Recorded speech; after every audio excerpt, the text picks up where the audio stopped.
Övladınıza öğretməli olduğumuz 6 sosial bacarıq. Birinci yerdə empatiya hissi gəlir. Mən deyərəm ki, bugünkü gündə, cəmiyyətimizdə, müasir həyatımızda insanlar arasında ən vacib olan məsələlərdən biri bir-birimizi empatik münasibət bəsləməyimizdir. Bunu əslində çox kiçik yaşdan, erkən yaşdan övladımıza aşılaya bilərik. Övladımızın 0-2-0-3 yaş dövründə onun ehtiyaclarını, emosional, fiziki ehtiyaclarını doya-doya qarşılayanda, övladımızın bir yeri ağrıyanda, ağlayanda, xəstələndə həmən qucağımıza götürüb oxşayanda, övladımızın beyninə informasiya ötürürük ki, yəni mənim təməl ehtiyaclarımı qarşılayırlar, mənə dəyər verirlər, mənə sevirlər, həmən məni başa düşürlər. Və bu davamlı olduqda övladımızda, yəni bu xarakterə çevriləcək irəliyə doğru və bu da övladımız özü empatik münasibət qurmağa başlayacaq digər insanlarla.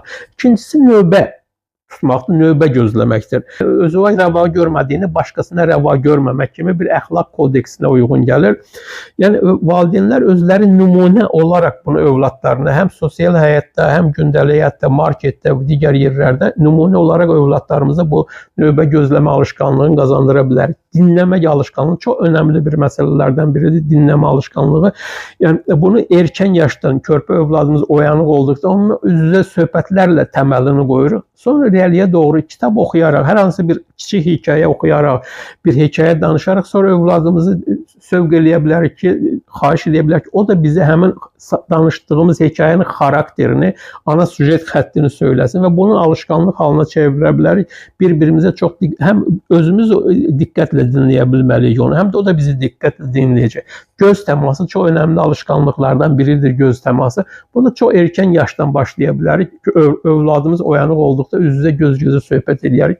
Biraz böyüdükdən sonra üz-üzə göz-gözə mahnı oxumaq, şeir oxumaq övladımıza göz təmasını inkişaf etdirə bilər. Təşəkkür etmək. Beşincisi, yəni bu bir nəzakət davranışıdır. Biz ilk əvvəl övladımıza ev şəraitində situasiyalar yaradaraq, həm zəhmət olmasa təşəkkür edirəm kimi sözlərlə müraciət edir. Sonra da onun özünü situasiya yaradaraq özünü buna sövq edə bilərik.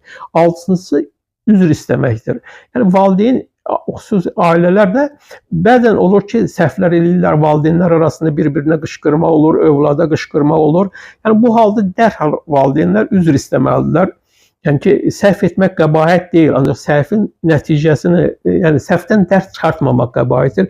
Bu prinsipi övladlarımızı anlamlandıraraq söhbət eləməliyik, başa salmalıyıq. Bütün bu söylədiklərimlə bağlı daha geniş məlumatı Valideynlərin ən sevimli dostu kitabında tanış ola bilərsiniz.